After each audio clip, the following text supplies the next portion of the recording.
बिस्मिल्लाहिर्रहमानिर्रहीम। शुरू अल्लाह के नाम से जो बड़ा मेहरबान निहायत रहम करने वाला है। बिस्मिल्लाह की बरकत का वाक़या। कहा जाता है कि किसी इलाके में कहत साली पैदा हो गई। इस कहत साली की लपेट में न सिर्फ इंसान बल्कि चरिंद और परिंद सब इसका शिकार हो गए।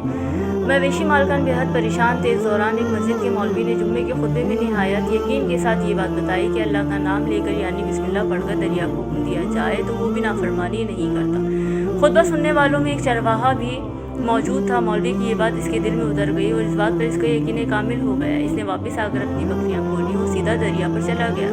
ऊंची आवाज़ में बिस्मिल्लाहिर्रहमानिर्रहीम पढ़ा और दरिया को कहा वो अपनी बकरियां चरवाने के लिए दूसरे पार जाना चाहता है और इसे कहा कि मुझे अपने ऊपर से गुजरने दे। ये कहकर इसने अपनी बकरियों को लिया और दरिया पर चलता हुआ दरिया पार कर गया।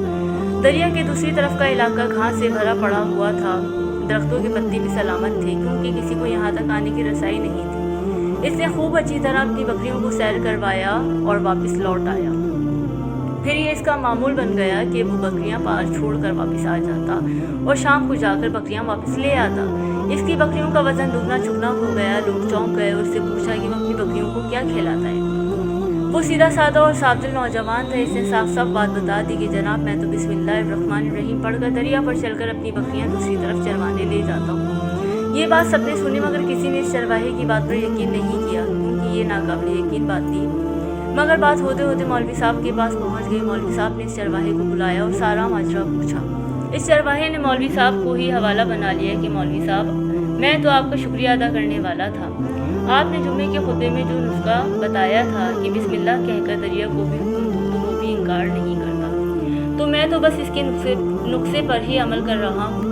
मौलवी साहब हैरत से इसके चेहरे को देखते रहे। मौलवी साहब ने कहा भाई साहब ऐसी बातें तो हम हर जुम्मे में करते हैं, फ़कत इनका मकसद लोगों का ईमान बनाना होता है। मगर बकरियों वाला डटा रहा कि मैं तो बिस्मिल्लाह कहकर पानी पर चलता हूँ और बकरियाँ समेत पानी पार चला जाता हूँ। आखिरकार मौलवी साहब ने सुबह खुद ये तजर्बा करने की ठानी जिसे देखने चरवाहे समेत पूरा इलाका भी आ गया।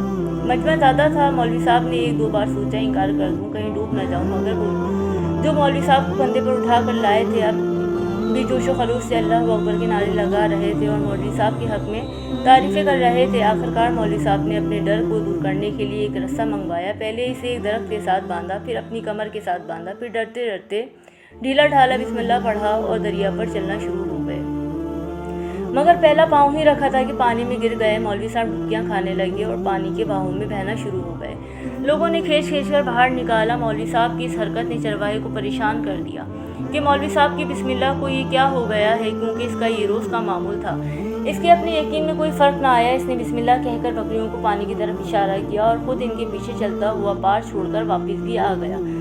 लोग इसे वलीउल्लाह समझ रहे थे और इसके हक में नारे लगा रहे थे, मगर वो सबसे बेनियाज सीधा साधा इंसान था। वो मौलवी साहब के पास पहुंचा और कहा मौलवी साहब मैं आपकी बिस्मिल्लाह की तारीफ़ से काफ़ी परेशान था, मगर पानी पर चलते हुए मुझे आपकी बिस्मिल्लाह की बीमारी का पता चल गया।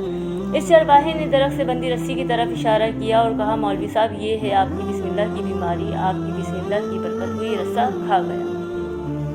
आपको अल्लाह और बिस्मिल्लाह से ज़्यादा इस रस्से पर भरोसा था, लिहाजा अल्लाह ने भी आपको रस्सी के हवाले कर दिया। फिर कहने लगा मौलवी साहब आप भी कमाल करते हैं। मैं तो आपके मुंह से सुना और यकीन कर लिया और मेरे अल्लाह ने मेरे यकीन की लाज रख ली, मगर अब आप अल्लाह का कलाम सुना मगर यकीन नहीं किया, लिहाजा आपको अल्लाह ने रुस्वा कर दिया। मोहतरम अजीज़ दोस्तों यही कुछ हमारा हाल है। हमारी नमाज़ों और दुआओं का हाल भी यकीन से खाली है।